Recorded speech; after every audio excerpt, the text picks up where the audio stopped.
Cette conférence porte sur la question de savoir pourquoi nous choisissons de rester dans des relations qui ne nous conviennent pas. L'oratrice et psychologue est spécialisée dans les relations amoureuses. Elle affirme que cela n'a rien à voir avec le masochisme, mais plutôt avec des mécanismes psychologiques et des systèmes de défense qui sont conditionnés par nos blessures de l'enfance. Elle suggère que notre attachement primaire et nos schémas de reproduction nous amènent à sélectionner des partenaires qui ne sont pas bons pour nous, et à rester avec eux malgré les signes que la relation est mauvaise. Elle explique que la question n'est pas tant l'amour que l'attachement, et que souvent, nos blessures de l'enfance prennent le pas sur nos sentiments amoureux. Elle suggère que la solution consiste à régler les problèmes qui nous ont conduits à reproduire ces schémas de comportement, afin que nous puissions choisir des partenaires qui nous conviennent vraiment. Elle explique que l'on a tendance à répéter des schémas dans nos relations amoureuses sans en être conscient. Il parle d'un inconscient traumatique qui nous pousse à choisir des partenaires qui ne nous conviennent pas. Il souligne l'importance de l'introspection pour comprendre ces mécanismes et pour élargir nos options. Le conférencier aborde ensuite les 5 profils de personnalité qui peuvent avoir des manières différentes de s'attacher à des partenaires qui ne leur conviennent pas. Il explique comment chacun de ces profils peut changer et évoluer en comprenant ce qui définit leur profil et en cherchant à faire quelque chose de différent. Le conférencier souligne également que ces schémas de comportement sont des mécanismes de défense créés dans l'enfance pour survivre, mais qui peuvent devenir contre-productifs à l'âge adulte.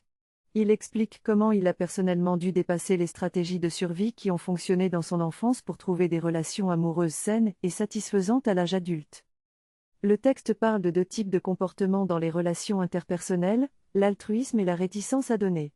Le premier type décrit les personnes qui donnent beaucoup aux autres sans demander ce qu'ils veulent en retour, souvent parce qu'ils ont manqué de quelque chose dans leur propre enfance.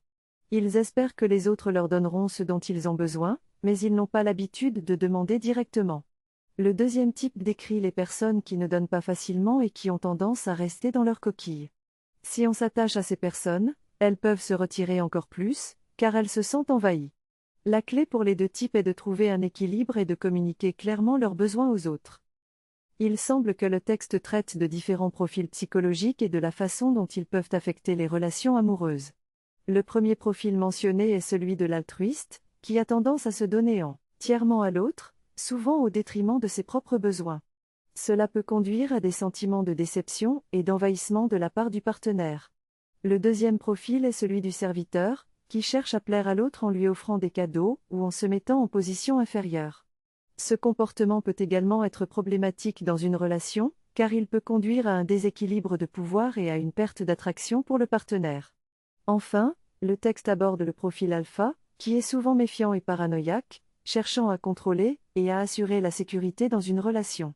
Bien que ce comportement puisse sembler rassurant pour certaines personnes, il peut également conduire à un sentiment d'étouffement et de perte de liberté. En résumé, le texte met en garde contre les dangers de se lier à des personnes qui ont des comportements excessifs ou qui cherchent à contrôler la relation. Cette synthèse parle de l'importance de mettre des limites dans nos relations, en particulier avec les personnes dominantes ou contrôlantes. Il est expliqué que le fait de ne pas savoir mettre des limites peut être dû à une enfance où on n'a pas appris à le faire. Les personnes qui ne savent pas mettre des limites risquent de rester dans des relations toxiques avec des alphas ou des planqués. Il est donc important de savoir dire non de manière ferme et directe. Même si cela peut faire peur et risquer de perdre le lien avec l'autre personne, cela peut aussi permettre de gagner en sécurité et d'éviter de se faire dominer ou terroriser par des alphas. Les planqués, quant à eux, peuvent être attirants car ils sont charmants et savent s'adapter, mais il est important de ne pas se laisser piéger dans des relations où l'on ne peut pas s'épanouir.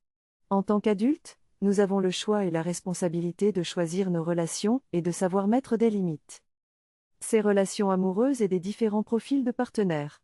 Le texte évoque les difficultés que peuvent rencontrer les personnes qui s'attachent à des partenaires qui ont un profil planqué de l'amour, c'est-à-dire qui ont peur de l'engagement et de l'intimité. Ce type de partenaire donne une belle image de lui-même en public, mais ne montre pas ses vrais sentiments en privé, ce qui peut rendre la relation floue et difficile à comprendre. L'auteur décrit également le profil de la personne qui est à l'aise dans le monde social mais qui a du mal avec l'intimité, et qui peut jouer un rôle pour être aimé.